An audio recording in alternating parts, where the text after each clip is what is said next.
hidup kita ini sebenarnya cukup rentan, ya. Cukup mudah untuk digoncang gitu. Apalagi karena sifat dari dunia ini itu memang tidak pernah tenang, ya. Jadi pagi hari ini saya akan mengajak kita semua bagaimana supaya kita tidak ikut goncang. Ya, sebenarnya itu judulnya. Dunia sedang digoncang. Sebenarnya dunia tidak pernah aman, ya, damai di dalam pengertian meliputi semua dunia. Peperangan bukan hal yang asing. Kita akhir-akhir ini banyak mendengar, membaca, mengikuti mungkin. Dan mungkin seberapa dalam ya itu masuk ke dalam hati, mengganggu pikiran kita. Tapi memang itu faktanya. Ya. Nah, tapi kita akan belajar bagaimana hati manusia itu bereaksi saat tertekan, saat digoncang gitu ya. Dan bagi kita orang percaya, sebenarnya secara pemikiran, pemahaman kita sudah tahu. Mulut kita sering mengatakannya, mendiskusikan, ya kita sering menyanyikannya. Tapi biarlah pagi hari ini kita belajar, walaupun kita belajarnya itu dari 3 contoh yang antagonis, saudara. Ya, nanti kita akan belajar dari surat Yudas mengenai 3 orang tokoh yang antagonis. Tapi dari situ kita akan melihat sebuah kebenaran. Nah, kita kembali lagi, di mana kita menaruh kepercayaan kita pada saat kita melihat satu kegoncangan. Mungkin belum sampai, ya, mudah-mudahan tidak akan pernah sampai ke negeri kita, ya, ke dalam hidup kita pribadi. Tapi bukankah beritanya itu sudah ada di mana-mana, ya, saudara? Kalau kita terlalu banyak fokus di berita itu, pertama bikin kita bingung, ya, karena dari 2 pihak yang konflik, masing-masing punya klaimnya sendiri, kita bingung. Ya, karena kita nggak ada di sana untuk menyaksikannya. Dan yang lebih membingungkan itu adalah deru-deru perangnya. Ya, jadi bukan perangnya itu sendiri tapi dampak-dampaknya. Dan terutama memang yang menyentuh hidup kita semua yaitu ekonomi kan. Ya, jadi memang itulah dunia dan sebenarnya akhir-akhir ini sedang muncul sesuatu yang memang sudah terbukti, sudah ditunjukkan oleh Alkitab sepanjang peradaban kita. Ya, bahwa dunia itu memang ya seperti itu. Nah, tapi kita belajar selayaknya tidak membuat kita ikut goncang. Sebenarnya kita sudah tahu, ya saudara, tapi mudah-mudahan pagi hari ini kita lebih diperkuat lagi. Tapi rata-rata orang bilang bahwa goncangan atau krisis ini, dan memang kita melihat kan gejalanya, itu bahkan tidak bisa diatasi oleh kekuatan militer misalkan. Oleh seberapapun besar pengaruh ekonomi sebuah negara. Kelihatannya pihak yang berkonflik itu terjebak di dalam sesuatu, ya, bisa memulai tapi mengakhirinya susah. Di luar kemampuan orang, bahkan negara untuk menghentikannya. Ya. Nah, saudara, sebenarnya ini bukan hal yang asing. Karena orang-orang yang memperhatikan pun dari dulu, ya, kalau ada di sini mahasiswa HI misalkan ya, hubungan internasional, itu kita belajar satu teori klasik sebenarnya. Ya, ini teori dari tahun 40-an, klasik dan realis. Jadi dia mengatakan begini, perilaku negara itu sebenarnya tidak ubahnya seperti individu yang egois. Jadi negara ya disamakan dengan sifat orang yang memang egois gitu. Bahkan lebih parah, karena apa? Karena kalau orang kadang-kadang dia bisa tunduk kepada hukum-hukum moral. Tapi negara tidak bisa. Pada waktu kepentingan nasionalnya itu tidak tercapai atau bahkan terancam, itu segala urusan moral itu disingkirkan. Jadi amoral boleh dibilang.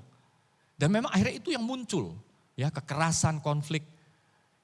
Kalau saudara search aja, ya, tidak pernah dunia ini dalam satu periode bebas konflik sama sekali.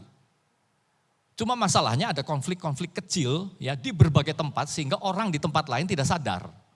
Tapi sebenarnya dunia ini nggak pernah tenang. Nah, itulah sifat dunia, saudara. Nah, pertanyaannya, kita ada di tengah-tengahnya.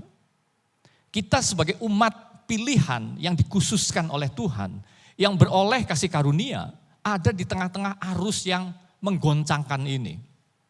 Nah, itu yang seringkali membuat hidup kekristenan kita memang ada dalam pergumulan, saudara. Ya.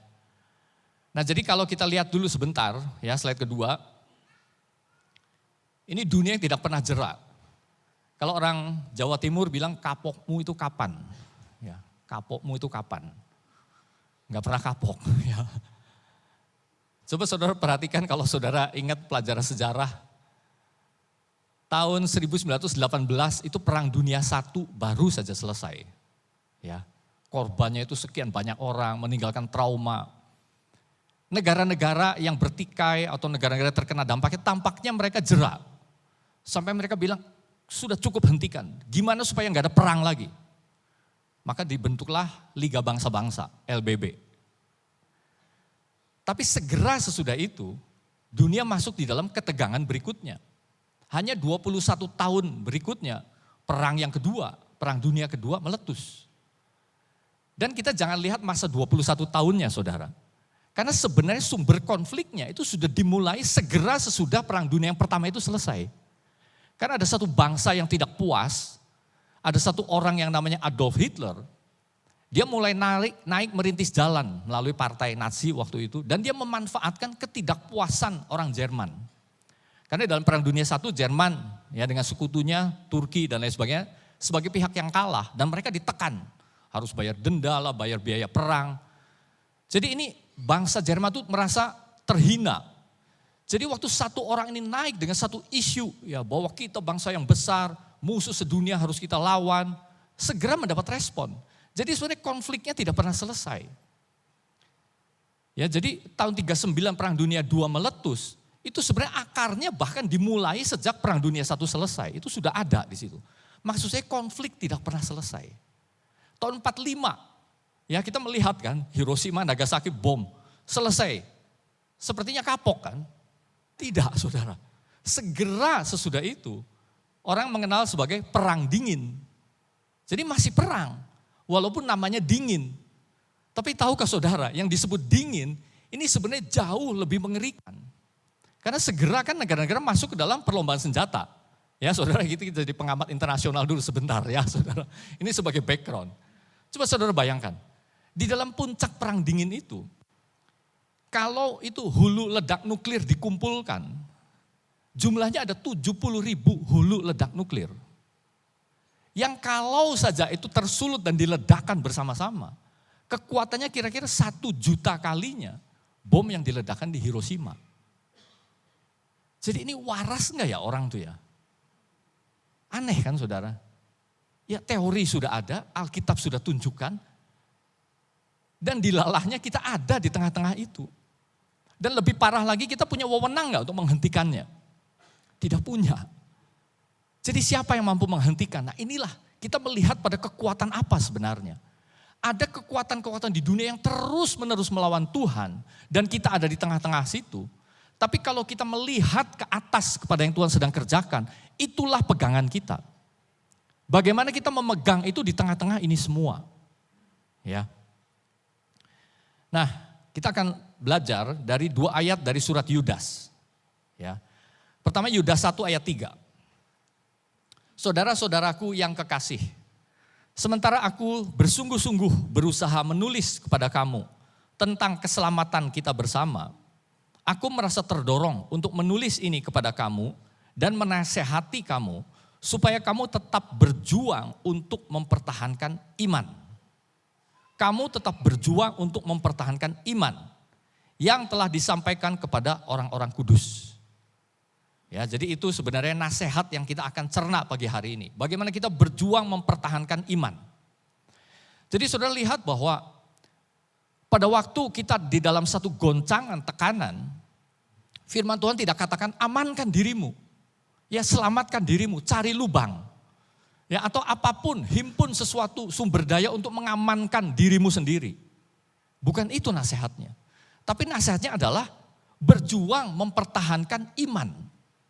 Jadi menunjuk pada sesuatu yang berharga yang ada di dalam hati kita.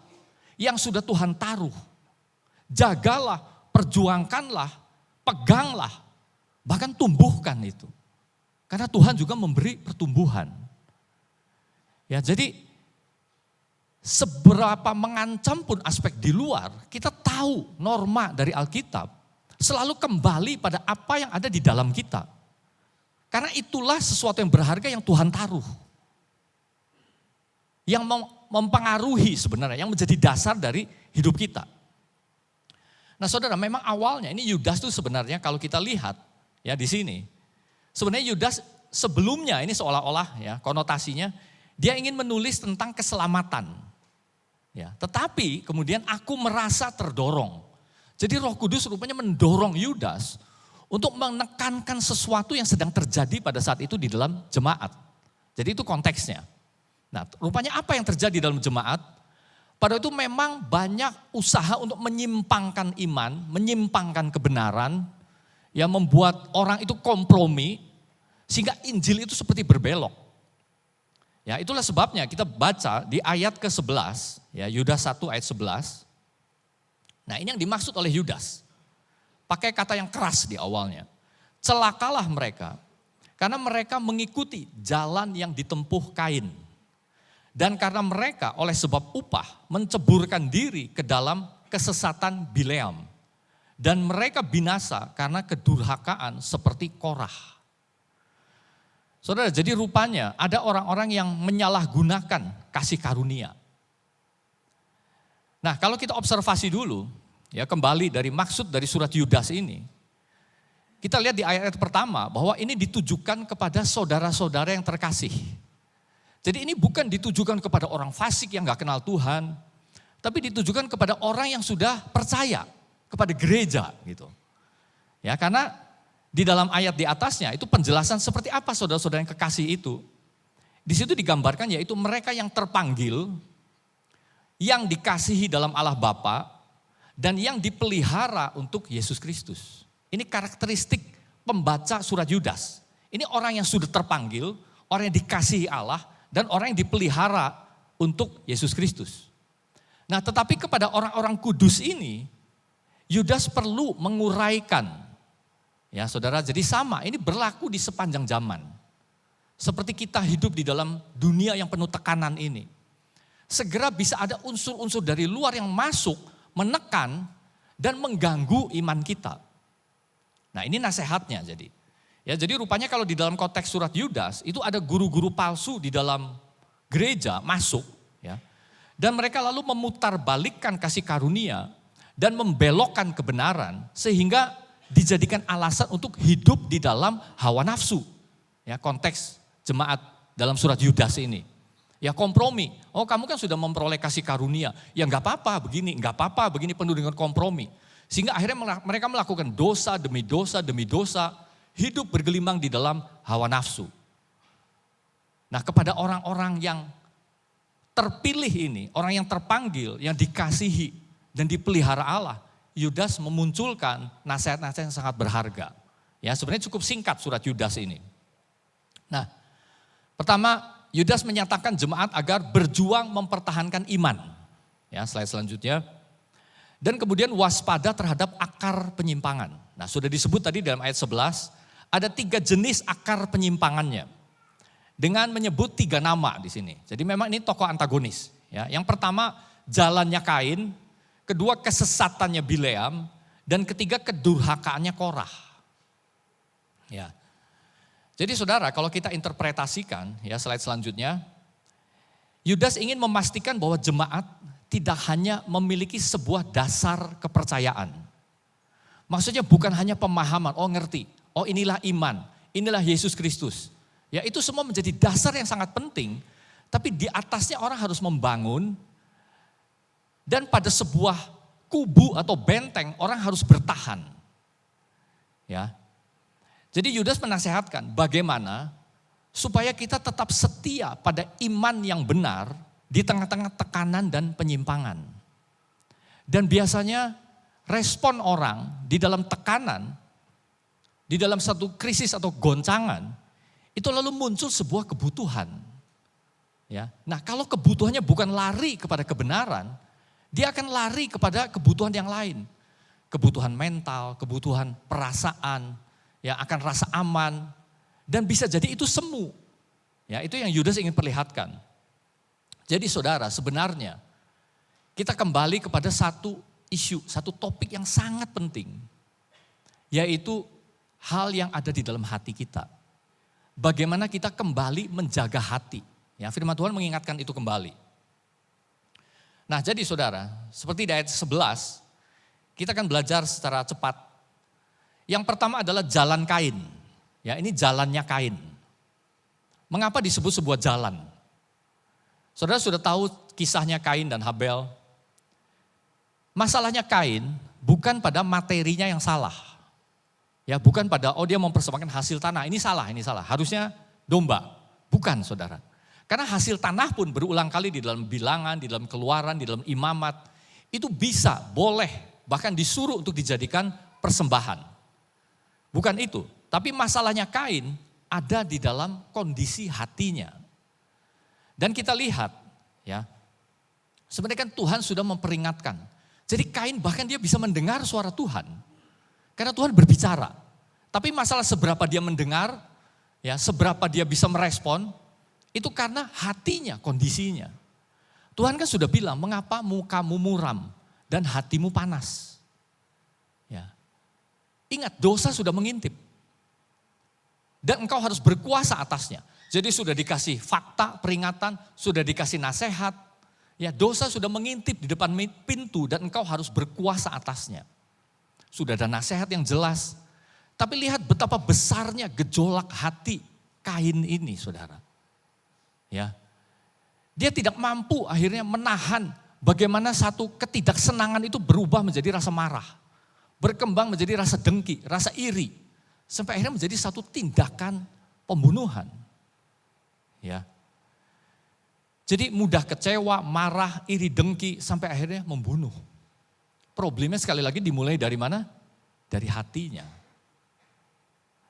Nah, kemudian yang kedua, kita belajar mengenai, kalau tadi disebut jalannya Kain, ini adalah kesesatannya Bileam. Nah, saudara juga tahu kisah Bileam. Ini bukan orang Israel, ya, ini orang suku-suku dari luar Israel.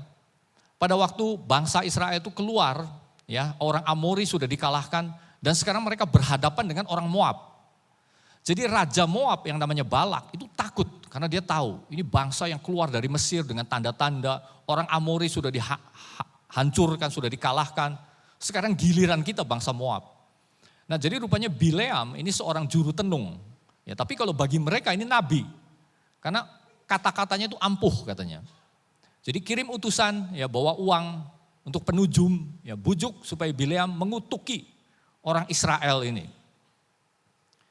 Ya, tapi saudara lihat, sebenarnya kalau kita teliti perkataan Bileam, tingkah lakunya Bileam itu tidak ada yang salah. Karena waktu utusan ini datang, Bileam bilang tunggu, saya mau tanya Tuhan dulu. Nah, saudara, ini agak mirip kita, ya, bisa tanya Tuhan. Bayangkan. Dan Tuhan bicara lagi. Ya. Tuhan tanya, ya, Tuhan seperti seolah-olah enggak tahu tapi tanya. Ya, jadi Bileam cerita kan. Tuhan bilang jangan. Karena mereka adalah bangsa yang sudah kuberkati. Jadi pagi-paginya nurut Bileam. Enggak bisa, ya maaf, ditolak uangnya. Ya, Tuhan bilang enggak boleh. Jadi pulang kan. Balak kirim lagi utusan, uangnya lebih besar. Datang lagi. Bileam responnya benar. Kata-katanya benar. Walaupun aku dikasih harta satu istana juga, aku nggak bisa katanya. Kalau Tuhan tidak mengizinkan. Saudara lihat, ini bukan orang yang sesat-sesat amat. Ya, tunggu katanya, saya akan tanya Tuhan lagi. Nah, Tuhan bilang kali ini, oke, kamu pergi. Ya, boleh, diizinkan akhirnya. Jadi dia pergi. Nurut nggak saudara? Nurut kan, dibilang nggak boleh dia taat, dibilang boleh dia pergi. Jadi perkataannya, tindakannya nggak ada yang salah. Jadi dia pergi. Nah, lalu lucu, ini akan kita soroti kasus Bileam dengan binatang tunggangannya. Ya, saudara sudah tahu ceritanya. Tapi coba kita teliti, saudara. Bileam naik keledai, ya, ingin melakukan misinya itu dengan 2 orang bujangnya. Nah, di tengah jalan, keledai melihat apa yang tidak dilihat Bileam. Jadi dia melihat ada malaikat Tuhan dengan pedang terhunus menghadang di tengah jalan. Jadi si keledai langsung menyimpang masuk ke ladang. Bileam nggak tahu, marah dia, dipukul keledainya, balik lagi. 2 kali, keledai melihat malaikat Tuhan lagi dengan pedang di tangan. Karena kali ini karena adanya itu di tengah-tengah jalan yang kanan kirinya tembok, dia nggak bisa belok ke ladang, jadi keledai ini mepet Ya, mepet ke satu tembok sampai kakinya si Bileam ini terhimpit. Marah, pukul lagi. Ya, jalan lagi. 3 kali ketemu lagi, malaikat bawa pedang lagi. Kali ini keledai itu cuma bisa meniarap. Enggak belok, enggak menghimpit, tapi bertiarap. Ya, marah, pukul lagi. Nah saudara, mata keledai lihat, Bileam tidak. Sekarang mulut, keledai dibuka mulutnya sehingga ngomong. Kenapa kamu pukul saya? Bileamnya jawab lagi. Karena kamu mempermain-mainkan aku, katanya saudara. Kebayang gak cerita ini? Ya. Jawab. Udah gitu berdialog lagi. Ya. Aku ini sudah menjadi keledai tungganganmu selama umur hidupmu. Pernahkah aku melakukan demikian? Jawab lagi Bileamnya. Tidak, katanya. Saudara ini lebih pintar mana? Ya. Matanya kalah sama keledai, mulutnya, debatnya juga kalah sama keledai. Memang tidak, katanya. Nah saat itulah Tuhan membuka matanya Bileam sehingga melihat di situ malaikat Tuhan. Dan saudara perhatikan kata-kata malaikat. Ya, aku keluar berdiri di jalan ini yang menjadi lawan bagimu. Karena aku melihat jalan yang kau tempuh ini menuju pada kebinasaan. Kadang-kadang kita aneh kan, lah kan nurut. Enggak boleh pergi dia nurut. Tapi kenapa malaikat Tuhan di situ berikhtiar bawa pedang dan bilang jalan yang kamu tempuh menuju kebinasaan. Jadi saudara, bukan pada perkataannya, bukan pada perbuatannya, tapi sekali lagi pada sesuatu yang ada di dalam hatinya.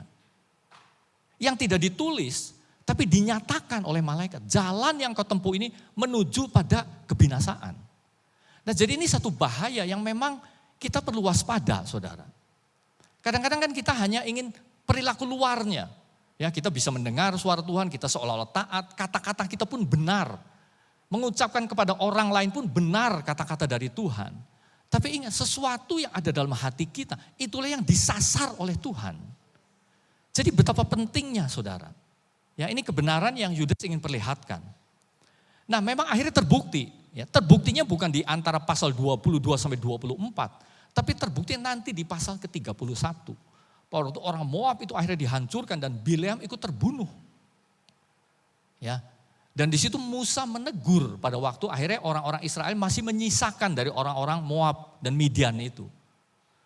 Ya, di situ muncul satu ayat bahwa ternyata sebelumnya Bileam akhirnya main belakang. Dia selalu mencari celah. Ya di 4 pasal itu dia taat, mulutnya benar, tingkah lakunya benar. Tapi akhirnya celah itu menemukan jalannya. Dia membujuk orang-orang Israel untuk berzina dengan perempuan-perempuan Moab. Sehingga mencelakakan sebagian dari umat Tuhan. Akhirnya muncul clue-nya di belakang. Tapi itu sebenarnya sudah muncul sejak pasal-pasal awal Bileam berangkat. Ya saudara. Nah kemudian yang ketiga, ini adalah kedurhakaan Korah. Nah saudara tahu ini juga tokoh antagonis, ada Korah, Datan, dan Abiram. Ya ini 3 orang yang terutama Korahnya ya sebagai inisiatornya. Yang membuat umat Tuhan itu berontak ya, terhadap Musa, tapi sebenarnya itu pemberontakan terhadap Tuhan sendiri. Nah kembali saudara, kalau kita lihat itu ada di Bilangan pasal 16. Kalau kita telusuri ya kejadian ini, Alkitab tidak mencatat satu patah kata pun perkataannya Korah yang negatif. Jadi nggak ada Korah mengatakan ini, Korah menghasut ini, nggak ada. Tapi dari narasinya kita melihat dampaknya yang besar ternyata. Pertama ini mempengaruhi kira-kira 250 orang. Selain Korah, Datan, Abiram, itu sisa 250 orang dari suku Ruben. Ya. Dan lucunya lagi, pada waktu orang-orang yang lain, ya, yang mulutnya dipakai oleh Korah, dicatat di dalam Alkitab, perkataannya juga sepertinya rohani, saudara. Ya, karena dikatakan apa? Ya, ini ada di Bilangan 16 ayat 3. Ya, jadi bukan mulutnya Korah yang bilang, ini mulut orang-orang yang dibakar oleh Korah. Dia bilang gini, sekarang cukuplah itu. Segenap umat itu adalah orang-orang kudus. Dan Tuhan ada di tengah-tengah mereka, katanya.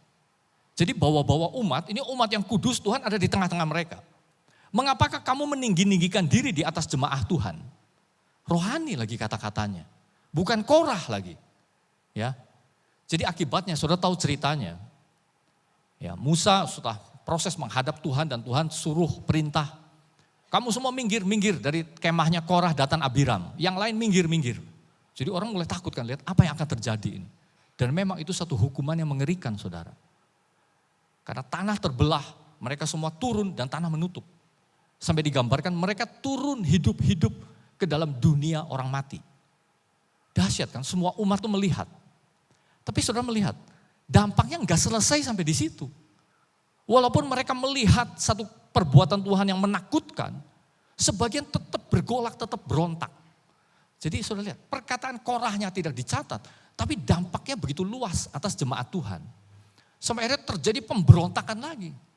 Sampai akhirnya turun tulah yang kedua. Dan kali ini 14.700 orang mati. Ya. Saudara, jadi racun yang dibungkus secara rohani itu mudah menyebar.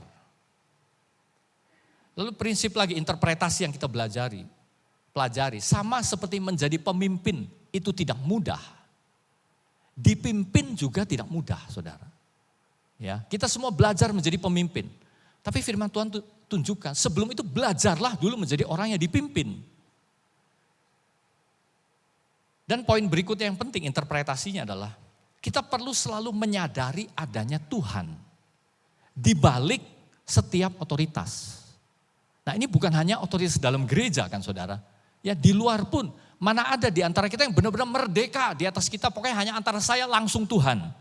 Tidak ada, selalu ada struktur yang tidak kelihatan. Yang membuat kita itu menundukkan diri. Ya, apapun itu saudara. Keadaankah, kadang-kadang personnya jelas, strukturnya, organisasinya jelas. Kadang-kadang tidak jelas. Pokoknya saya harus tunduk kepada sesuatu. Saya harus belajar, saya harus merendahkan hati kepada sesuatu. Karena ada sesuatu yang di luar wewenang saya yang sedang Tuhan kerjakan. Apa itu? Itulah pertanyaan kita, itulah pencarian kita. Jadi kalau kita mengerti prinsip ini saudara, kita akan menegakkan sebuah kebenaran lagi yang penting. Yang Tuhan sedang tunjukkan. Ya, amin saudara. Nah jadi aplikasinya, ya ini hal yang terakhir. Biarlah kita terus bertumbuh dalam pengenalan akan Tuhan. Ya memang bulan ini masih bertumbuh di dalam kebenaran. Ya dan ini adalah yang seri terakhir. Ya mengenai pertumbuhan di dalam kebenaran. Kita belajar bagaimana kita mempertahankan. Jadi mungkin minggu-minggu ke belakang yang lalu kita belajar apa itu kebenaran. Ya hal-hal yang penting, bahaya-bahayanya. Sekarang kita belajar bagaimana mempertahankan kebenaran. Karena sekali lagi saudara, situasi kita saat ini itu subur sekali. Untuk orang tergoncang, untuk orang berbelok, untuk orang mencari pegangan yang lain, untuk orang mengikuti kata hatinya. Ya, untuk orang mengejar sesuatu, sebenarnya itu belok bahkan. Seperti yang Yudas katakan. Jadi hal pentingnya adalah, namanya manusia ya saudara, kita punya perasaan, kita punya pikiran. Kita bisa merasa, kita bisa memahami. Nah kelola dua hal ini saudara. Belajar dari pengalaman negatifnya Kain. Kain gagal untuk mengelola. Dia membiarkan keakuannya itu begitu besar. Ya mata lagi yang dilihat. Tiap kali melihat, tiap kali dia jengkel, tiap kali dia benci. Tuhan sudah kasih peringatan tapi tidak terdengar. Ya enggak ada efeknya gitu. Saudara kita orang-orang yang tiap kali mendengar kan. Ya paling enggak seminggu sekali kita mendengar firman. Saudara diingatkan, belum di luar itu waktu saudara homesel. Waktu saudara membaca sendiri, waktu saudara berdoa sendiri. Itu sebenarnya waktu Tuhan terus berbicara. Perhatikan itu saudara. Karena kepada kita Tuhan tidak kurang. Ya, tidak kurang untuk bersuara. Tidak kurang untuk memperdengarkan kehendaknya. Menyatakan, menunjukkan gambarnya. Padahal kita melihat dunia. Ya, jangan tergoncang karena isunya. Waduh BBM langka. Ya saudara gimana lagi? Memang dunia ini ya 100 tahun lebih sistem ekonominya dunia itu dibangun di atas dasar minyak. Jadi kalau mau ganti tiba-tiba nggak bisa saudara. Jadi walaupun pasokannya hanya 20% tersendat di Selat Hormuz, ya efeknya kemana-mana. Ya bukan hanya transportasi, bukan hanya BBM, tapi semua bahan pokok dan lain sebagainya. Ya akhirnya dijauhkan Tuhan, kita masuk dalam kesulitan itu. Ya tapi seandainya ya itu terus mendekat, kita tahu ya bahwa bukan itu bahayanya.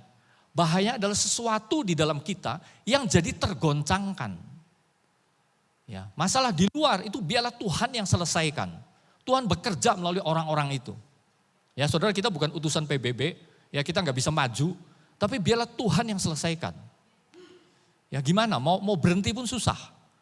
Ya ada orang analisanya gini, kalau mau ganti katanya ya, ketergantungan ini ibarat kita lagi naik pesawat terbang, lalu mau ganti mesinnya, padahal pesawatnya lagi terbang. Gimana ganti mesinnya di udara yang lagi terbang? Kan nggak bisa. Ya orang sudah membangun sistem ekonomi ini 100 tahun lebih, mau ganti itu perlu waktu puluhan tahun. Dan kadang-kadang dari segi bisnis nggak ada untungnya, resikonya terlalu besar. Negara aja nggak bisa, apalagi para perusahaan-perusahaan besar itu. Ya mau ganti, nggak bisa. Saudara, jadi ini seperti satu jebakan, satu goncangan. Ya kita ada di dalam sebuah wadah air, airnya bergoncang terus, mau tidak mau kita ada di atasnya. Tapi ingat saudara, apa yang ada di dalam diri kita. Ya, sederhana sekali kan, perasaan kita dan pikiran kita. Kelola itu dan ambil contoh dari Kain. Yang kedua, kalau ini contohnya Bileam, kita tetap benar, tetap lakukan yang benar walaupun sulit. Jangan cari celahnya saudara. Ya. Coba saudara bayangkan betapa kesulitannya Bileam. Dia orang yang haus harta, ya, datang bawa harta. Ya bawa upah, dia udah lihat, wah matanya hijau kan. Tapi Tuhan bilang gak boleh. Ya, sampai 2 kali, lebih banyak lagi, matanya lebih hijau lagi, sampai biru mungkin matanya. Untung kali ini Tuhan bilang boleh. Tapi di jalan ketemu malaikat, dikasih pelajaran sama keledai. Saudara itu sulit gak bagi orang kayak Bileam? Sulit sekali saudara. Ya coba kalau kita ambil cerminan, kita refleksi. Bukankah kita pun mengalami banyak kesulitan pada waktu kita ingin taat pada kehendak Tuhan? Kita tahu kebenaran, tapi untuk melakukannya sulit sekali. Ada sesuatu di dalam kita bergolak, mendorong. Akhirnya cari celah terus, cari celah. Ya, dan namanya celah memang tidak dicatat. Bagaimana Bileam menghasut orang untuk berzina dengan perempuan, tidak dicatat celah saudara. Ya hati-hati dengan yang tidak terdeteksi dalam hati kita. Karena tekanan ini terus mencari jalan yang sempit.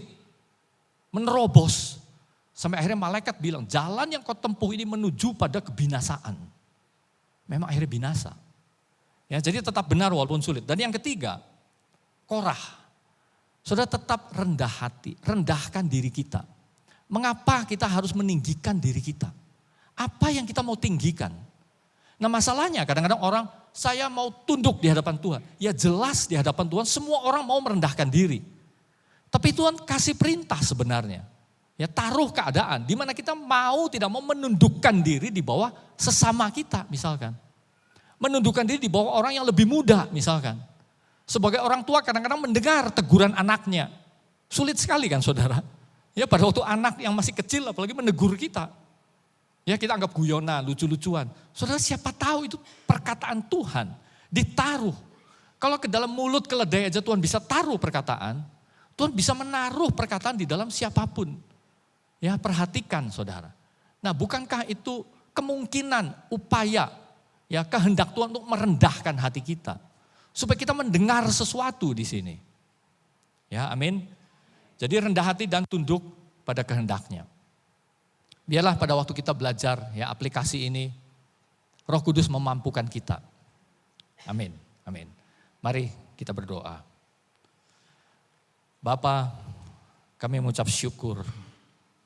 Karena Engkau baik, Engkau tidak pernah membiarkan kami tergoncang sendirian atau terpisah dari Engkau. Tapi Engkau selalu ada dan hadir di dalam hidup kami dengan berbagai cara ya Tuhan.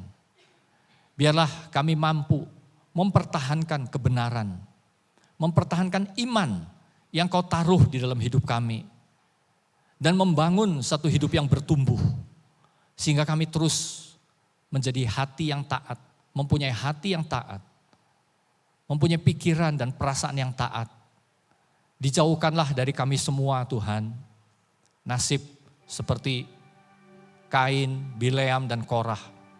Sebaliknya, biarlah kami menjadi orang-orang yang sudah terpanggil, orang-orang yang dikasihi oleh Bapa, dan menjadi orang-orang yang dijaga oleh pemeliharaan Tuhan hanya untuk Yesus saja.